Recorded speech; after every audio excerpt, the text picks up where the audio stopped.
Tras las campañas del monarca hitita Suppiluliuma I contra el reino de Mitanni, en el norte de la actual Siria, entre los años 1340 y 1330 a.C., Mitanni se desintegró y los hititas llegaron a dominar la mayor parte de Siria. Varios lugares vasallos de los egipcios cayeron en la campaña hitita, como el reino de Amurru y Cades, pero no parece que el faraón Akenatón considerase la opción de luchar para recuperarlos. Hubo un conflicto entre Egipto y el imperio hitita cuando, según fuentes hititas, la reina egipcia Angesenamón, viuda de Tutankamón, pidió a Suppiluliuma y uno de sus hijos en matrimonio para hacerlo rey de Egipto. El rey hitita aceptó la propuesta y envió a su hijo Zananza como prometido a la reina, pero fue asesinado por el camino. El rey hitita optó por enfrentarse con Egipto a pesar del tratado de amistad que habían firmado los dos países hacía mucho tiempo. Los egipcios y los hititas tuvieron más de 20 años de relaciones conflictivas. Los conflictos, encabezados por los hijos del anciano rey hitita, no dieron resultados significativos. La respuesta egipcia al progreso hitita vino solo con el faraón Horemheb. Él apoyó una revuelta de varios vasallos hititas, entre los que estaban Cades y Nuase, que fueron difíciles de someter por las tropas hititas dirigidas por aquellos príncipes, incluida de la de Carquemis. El rey hitita Mursili II intervino más tarde en persona para restablecer la cohesión entre sus vasallos, firmando con ellos varios tratados de paz. Pero la situación cambió, y los hititas se pusieron a la defensiva frente a los egipcios. Seti I, el segundo faraón de la dinastía Six, capitaneó un contraataque egipcio para recuperar a los vasallos perdidos. Conmemoró su victoria contra los hititas con una inscripción y un relieve en un templo de Karnak. Se apoderó de Cades y el rey Mentesina de Amurru se unió a su campaña. Las tropas hititas estaban dirigidas por el virrey de Carquemis, que supervisaba la dominación hitita en Siria. El rey Muwatalli II estaba en el oeste de Anatolia encargándose de una rebelión más grave que la situación en Siria, a pesar del hecho de que los otros adversarios de la región, los asirios, también avanzaban. La reacción hitita es lenta. Cades volvió al control hitita en los años siguientes por causas desconocidas, ya que las fuentes hititas no mencionan este hecho. A finales de la dinastía Sbi de Egipto, las cartas de Amarna cuentan la historia del declive de la influencia egipcia en la región. Los egipcios mostraron poco interés en la región a finales de la Sbi dinastía. Esto continuó en la dinastía Six. Al igual que su padre, Ramsés I, Seti I fue un jefe militar que se propuso que el imperio egipcio fuese como en los tiempos de los reyes Tutmosis I, Tutmosis II y Tutmosis III, un siglo antes. Las inscripciones en los muros de Karnak registran detalles de las campañas de Seti I en Canaán y en la antigua Siria. Ocupó de nuevo las posiciones egipcias abandonadas y las ciudades fortificadas. No obstante, esas regiones volvieron posteriormente a control hitita. Con la llegada de Ramsés II, alrededor del 1279 a.C., solo Amurru permanecía como aliado en la campaña egipcia, pero Muwatalli intentó que se unieran a él. Los primeros 3 años del reinado del nuevo faraón estuvieron dedicados a los asuntos internos. En el cuarto año de su reinado, el 1275 a.C., realizó una primera campaña a Amurru, probablemente pasando por mar.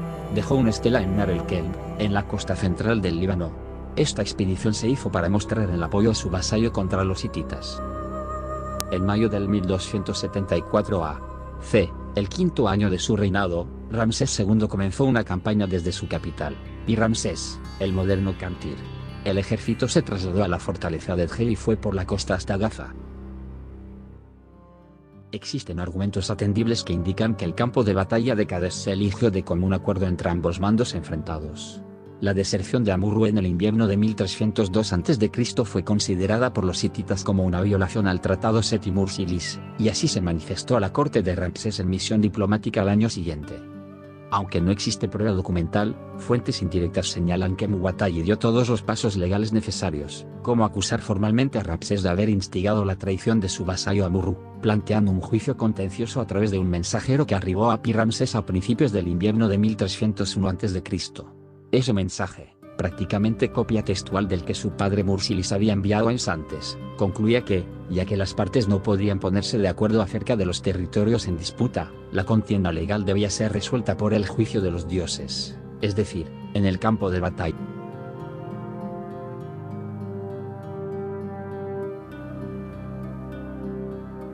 Habiéndose agotado todas las instancias de negociación pacífica, Ramsés I reunió a su ejército en las dos grandes bases militares de Delta y Pi-Ramsés. Ramsés II nombró a su primer cuerpo de su ejército como Amón. En este se encontraba el faraón Ramsés, el segundo como Ra, el tercero Ta y el cuarto como Set. En el 9º día del segundo mes del verano de 1300 a.C. sus tropas rebasaron la ciudad fortaleza fronteriza de Tgel y se internaron en Gaza por el camino de la costa mediterránea. Desde ahí, tardaron un mes en llegar hasta el campo de batalla previsto, bajo las murallas de la ciudadela de Cades. El faraón iba a la cabeza de sus fuerzas, montado en su carro de guerra y empuñando su arco.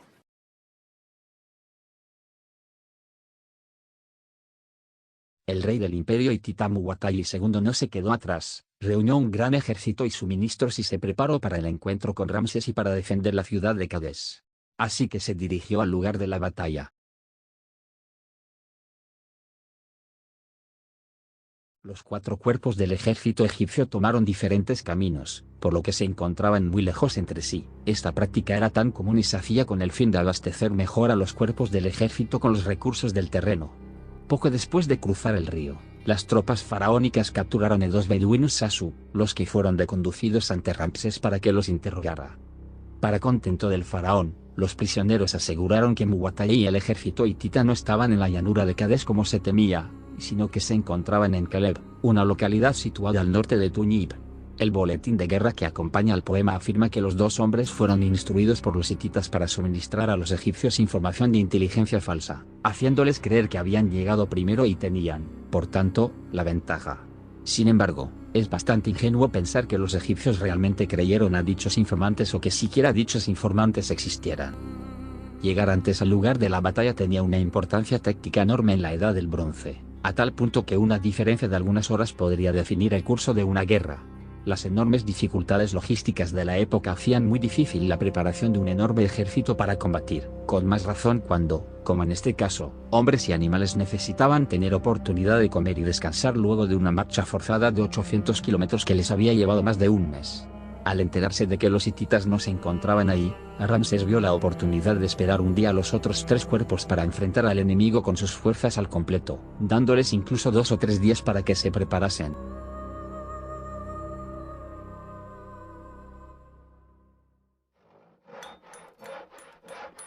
Los 2 prisioneros Sasu fueron apaleados y sometidos a otras graves torturas antes de ser conducidos de nuevo ante el rey, quien les volvió a preguntar dónde se encontraba Muwatalli. Ellos se mantuvieron firmes en su versión. Sin embargo, los castigos los ablandaron un tanto, hasta hacerles reconocer más tarde que pertenecían al rey de Ati. De este modo, las preocupaciones reemplazaron la clara confianza del faraón. Más palos y más tormentos, y los beduinos confesaron lo que nadie en el campamento habría querido escuchar. Muwatalli no está en Caleb, sino detrás de la ciudad vieja de Cades. Está la infantería, están los carros, están sus armas de guerra, y todos juntos son más numerosos que las arenas del río, todos prontos, preparados y listos para combatir. La Cades vieja se encontraba muy cerca, unos pocos cientos de metros al noreste del promontorio sobre el que se encontraba la ciudad. Ramsés comprendió que había sido engañado y que, con toda probabilidad, un desastre total era inminente. Había que avisar a Ta, su tequiperra de la situación, para reunirlos con Amón lo antes posible. La iniciativa había quedado ahora para los hititas, por lo que el soberano envió mensajeros al sur, al encuentro de Ra, para exigirle que redoblara la marcha. Aunque no ha quedado registrado, parece razonable que enviara otro mensajero al norte para apurar la llegada de las unidades de sus aliados amorreos. El rey hitita mandó un grupo de carros de guerra para explotar el terreno y saben en dónde se encontraba el campamento de los egipcios.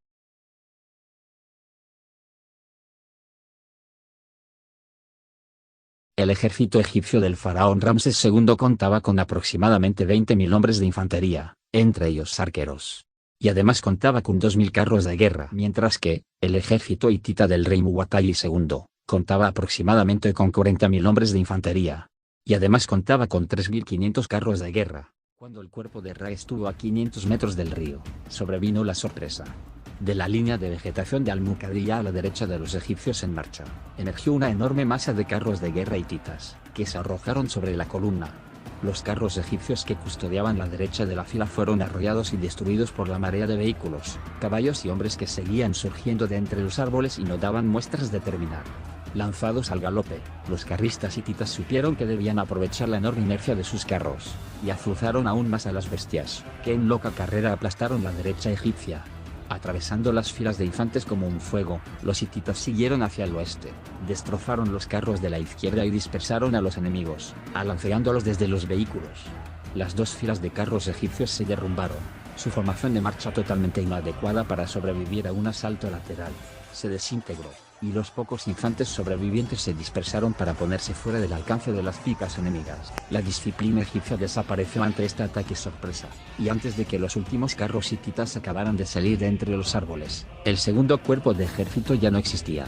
De los sobrevivientes, los que iban en cabeza se apuraron hacia el campamento de Ramsés, mientras que la retaguardia debe haber corrido al sur en busca de la protección del cuerpo de Ta que venía aproximándose en la lejanía. Todo lo que quedaba de la formación egipcia era una senda sangrienta pulverizada por las ruedas de los carros y los cascos de sus caballos, y varios miles de cadáveres tendidos en las arenas del desierto. Los carros egipcios de la vanguardia soltaron riendas y galoparon al norte hacia el campamento para avisar a Ramsés del ataque inminente. Mientras tanto, los carros hititas habían alcanzado la gran planicie al oeste, de un tamaño tal que les hubiese permitido girar en ángulo abierto y regresar para cazar a los sobrevivientes. Pero en lugar de hacer eso, viraron hacia el norte y se dirigieron a atacar el campamento de Ramsés.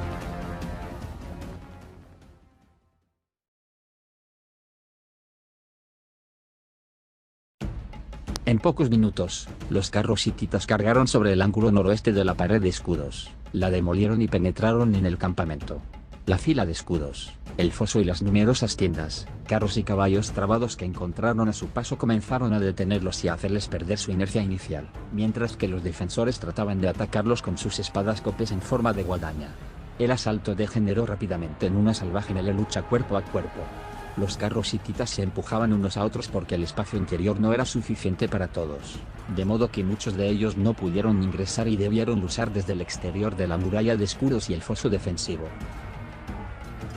Ramsés debió sentirse muy terrible, tanto que él mismo narra: Ninguno de mis príncipes, de mis jefes y de mis principales estuvo conmigo, ni un capitán ni un caballero, porque mis guerreros y carruajes me habían dejado a mi suerte, nadie estaba allí para tomar parte en la lucha. Aquí estoy completamente solo, no hay nadie a mi lado, mis guerreros y carruajes temerosos me han abandonado, nadie oyó mi voz cuando a los cobardes, yo su faraón, pedí socorro. Pero descubro que la gracia de Amón es mucho mejor para mí que 1.000.000 de hombres de guerra y 10.000 carruajes. Muchos egipcios murieron, y también numerosos hititas que, derribados de sus carros por las colisiones contra sus compañeros u obstáculos fijos, eran rápidamente sacrificados en tierra con un golpe de copes. La guardia personal del faraón, los Serden, rodeó su tienda, dispuesta a defender al rey con sus vidas. Ramsés sí, por su parte, según nos informa el poema, se colocó su armadura y tomó sus arreos de batalla, organizando la defensa con los Serden, que disponían de carros e infantería, y varios otros escuadrones de carros de guerra que se hallaban estacionados al fondo del campamento, esto es, en su lado oriental. Empuñando su arco y poniéndose a la cabeza de los carros sobrevivientes, Ramsés salió del campamento por la puerta este y, girando al norte, lo rodeó hasta llegar a la esquina noroeste, donde los carros hititas se hallaban embotellados en incómoda confusión y, por lo mismo, casi indefensos. La atención de los invasores no se dirigió a los carros egipcios que los atacaban por retaguardia y el flanco izquierdo, estaban absortos tratando de ingresar al campamento. Recuérdese que Muwatai les había quitado su paga, prometiéndoles solamente la parte del botín que pudiesen capturar. Por lo tanto, la primera prioridad de los hititas era tomar los bienes posibles del campamento egipcio, especialmente el enorme y pesado trono de oro del faraón. Su ambición los perdió, el superior alcance de los arcos egipcios provocó una gran masacre sobre las tripulaciones hititas que aún no habían conseguido entrar, blancos fijos que se convirtieron en presa fácil para los experimentados tiradores egipcios. Tan amontonados se encontraban los hititas, que los disciplinados arqueros egipcios no necesitaban apuntar para hacer blanco en un hombre o un caballo. Lentamente los hititas reaccionaron, espoleando a sus animales intentaron abandonar el combate y darse a la fuga por la llanura del oeste, en sentido opuesto al que habían venido. Pero sus caballos, al revés que los del enemigo, estaban fatigados, y sus carros eran más lentos y pesados. Los que ganaron la planicie trataron de dispersarse para no ofrecer un blanco tan obvio, pero los carros egipcios se lanzaron en su persecución.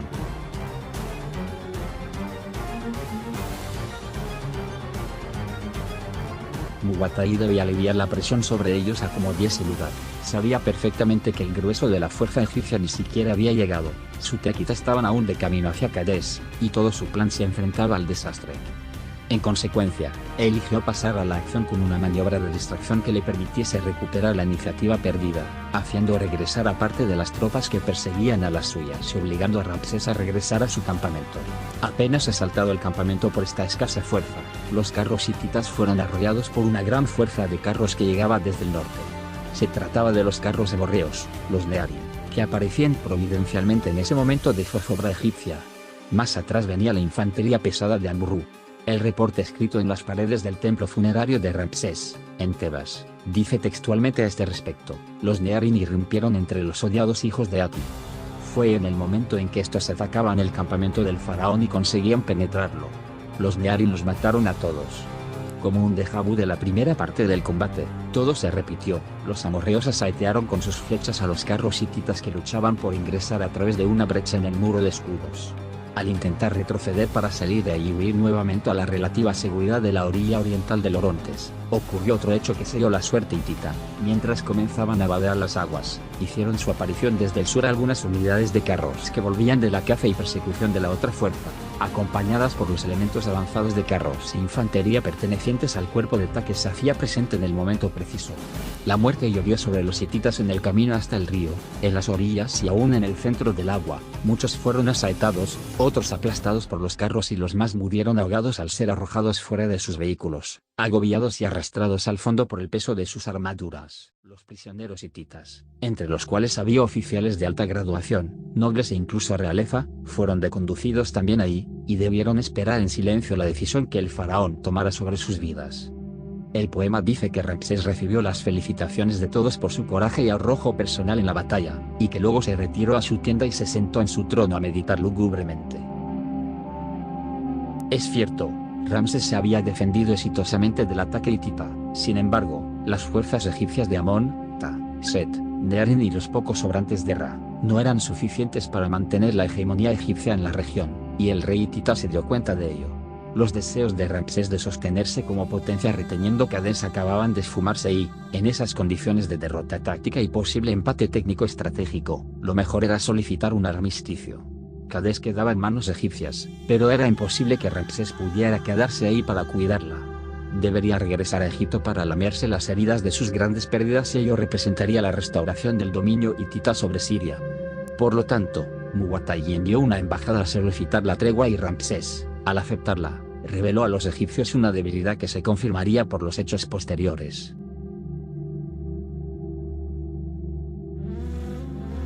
Ramsés y su ejército retornaron cabizbajos a Egipto, abucheados y silbados despreciativamente por cada poblado que atravesaban. Para mayor humillación, las tropas hititas siguieron a los egipcios hasta el Nilo a pocas millas de distancia, dando toda la impresión de que escoltaban a un ejército derrotado y cautivo. La humillación de los supuestamente victoriosos soldados egipcios fue tan grande que todas las partes de Siria que quedaron bajo su dominio tras Cádiz se rebelaron contra el faraón, algunas de ellas incluso antes de que el ejército pasara por ahí en su marcha hacia Pi-Ramsés. Todas ellas buscaron el cobijo hitita y quedaron bajo su órbita durante muchos años. Si bien Egipto recuperó estas regiones más tarde, necesitó varias décadas para conseguirlo. Inmediatamente tras Cádiz, siguió una larguísima guerra fría entre las dos potencias. Una especie de equilibrio inestable que concluyó 16 años después con la firma del célebre Tratado de Cádiz. El Tratado de Cádiz tenía escrito lo siguiente: Ramsés, el gran faraón, el faraón del país de Egipto, nunca atacará al país hitita para tomar posesión de una parte de este país. Y Atusili, el gran rey, rey del país hitita, nunca atacará al país de Egipto para tomar posesión de una parte de este país. A pesar de las graves pérdidas humanas sufridas en Cádiz, por lo tanto, la victoria final fue para los hititas. A partir de Cádiz, Egipto y Ati permanecieron en paz durante aproximadamente 110 años, hasta que en 1190 a.C., los hititas fueron completamente destruidos por los llamados pueblos del mar.